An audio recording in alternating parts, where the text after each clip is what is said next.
Hi folks, welcome back to Stacey Can. Today I am dehydrating zucchini and squash.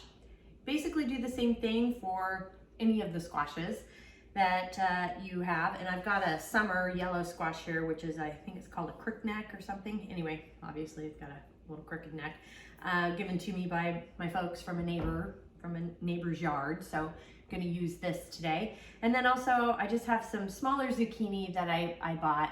These are organic, I got them at the grocery store. So I'm going to be using those as well. The other ingredients that you're going to need for this is some olive oil or an oil of some sort, but I think olive oil would be best. It's just going to give it a better flavor. And then a variety of spices of your choice. This is pretty simple. This is also a great way to use up all of your zucchinis or your squashes that you may have gotten an abundance of, and squashes that you don't need to peel. So keep that in mind too. This one, I'm not gonna peel. We're just gonna go ahead and slice them all up and try to get them as even as possible. Now the spices that you want to use, or that you can use, a little salt and pepper, some lemon pepper has been a great suggestion. I'm also gonna do some with some paprika. We went to Germany a few years ago and they have paprika potato chips there and they are amazing. So I'm gonna do a batch with a little bit of paprika on them for me for that. And the slicing, kind of the most important tool for all of this is actually using either a mandolin, or I'm going to use my food processor, at least for the zucchini. I'm gonna hand cut this bad boy, and it's probably going to be all uneven, but whatever, I'm just going for it today. As uniform as possible when you're dehydrating foods. It just makes it easier that everything dehydrates at the same time. So that's the reason for making sure that you use a good tool to adequately make sure the slices are good. Now the thinner they are, I have two blades and I'm gonna kind of play with it a little bit. The two blades are, this one is 4 millimeters and I have another one that's 2. So obviously the 4 is a little bit thicker than the 2. So the thinner you get, the little more crispier they're gonna be. The thicker they are, the more of a crunch you're gonna have. Just gonna be a little bit of a heartier cut. So I'm gonna kind of play with the size just a little bit. So you do need that, or a mandolin or food processor, or a just really good kitchen knife and and good knife skills, which mine are adequate at best. So. And then also your dehydrator. This one is just a 4-tray one, so I don't do a whole bunch. It was given to me by a very dear friend of mine's mother after she passed away. I got some of her canning supplies, which is always a treat. This one only has one temperature on it, and it just goes to 135 degrees, which is whereabouts you want to dehydrate your squashes and zucchinis at that temperature. There's other foods that you would want to go a little bit lower and some that you go a little bit higher, but around the 130, 135 degree marker is a great spot for this type of dehydration. So with that, let's go ahead and get started. Keep in mind that the thinner that you slice your squash and zucchini, the less time it's going to take in the dehydrator. I've seen anywhere from 6 hours to, for like a thinner slice, 7 to 9 hours, the thicker it gets. And it can go longer than that, the thicker it is. So keep that in mind as you're slicing. Another reason why you want to make it as uniform as possible. First thing we do is I have washed these gently and I have peeled off a little bit of the skin. You normally leave the skin on, but these had stickers on them, so I had a hard time getting the sticker off, the glue off of it, so I went ahead and used a vegetable peeler and peeled off a little bit of the skin there. And I'm gonna go ahead and leave this end on just because I'll fish it out when I'm done with the food processor, because it's just gonna be easier to hold.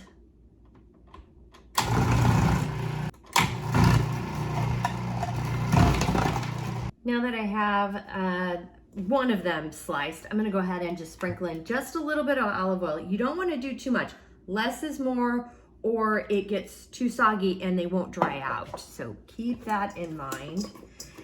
And I'm gonna coat this. You can use a spoon if you want. I think using your hands is better because they stick together so much. So do your best to get them as evenly coated with the olive oil as possible. And this one I'm definitely just gonna do a little salt and pepper.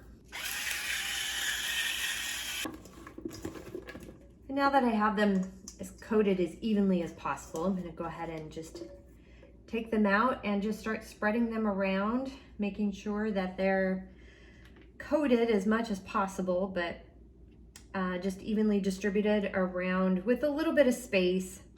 I kind of keep the spacing a little close because they shrink up so much. So you don't want to overlap, but it's definitely okay to keep them a little close. The instructions will tell you not to do that, but I find it's fine. So you do you on this part. So now I'm gonna go ahead and just start slicing up as thin as possible and as uniformly as possible this squash. I'm at this part of the squash here, so I'm gonna go ahead and cut it a little bit more. Cut this end off.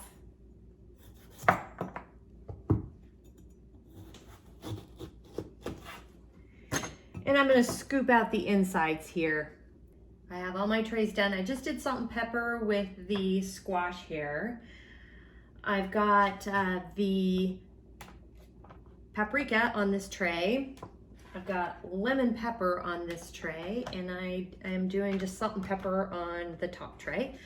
And we're gonna go ahead and cover it like so and turn it on. And after we have it turned on, I'm gonna go ahead and check it in about 4 hours just to see how things are going, but I'm guessing this is gonna take anywhere from 6 hours to possibly 9 with the, especially with the bigger kind of hand cut squash that I had to do on the bottom tray. 9 hours later, we are done. For me, it's the next day. I had to kind of continue on through the evening. Last night, just because it was taking a little longer. I did make these a little bit thicker. So it took a little bit longer to dry, which is fine. And they are a little bit thicker as well and crunchy. So it's nice to get them to where they are brittle. This one is brittle, so it just kind of snaps open. Each one of these dishes is how much was in one tray. That is a bummer when it comes to having just a 4-tray dehydrator, is that it just seems like there's very little in these dishes, but they still taste really good. They're very, very, very good. This one's a salt and pepper. This was lemon pepper. I did this one with some salt and pepper and paprika. And this one just salt and pepper and some oil. This one with the paprika, I did add just a little bit too much oil to, so it took quite a bit longer for them to firmly dehydrate. Just because my fingers are a little bit oily right now, just looking at them. So just keep that in mind. Just a little bit of oil actually goes quite a long way. So that is how we dehydrate zucchini and some squash. And here's the squash pieces too. And yeah, so if you have any questions, comments, concerns, also, the recipes down below. There's a couple of recipes I've enclosed there because I sort of went off of a few sites. And it's got some good conditioning information in there if you want to condition your dehydrated foods. So there's a link in there for conditioning, which just means if you're storing over a period of time, you got to make sure to kind of shake them for the first every couple of days or every day for the first week or two, just to make sure it all doesn't stick together and clump up, and just kind of keep your eye on it first if you're doing some long-term storage. So there's more information on conditioning there. Also, please like and subscribe my page. That does help. And if you have any questions, comments, suggestions, feedback, concerns, by all means, please reach out to me. I'm on Facebook at Stacey Can. You can at me on Instagram and TikTok at Stacey Can. My website is www.staceycancan.com, and my email is info@staceycancan.com. Thanks so much again for joining me today, and until next time, happy canning.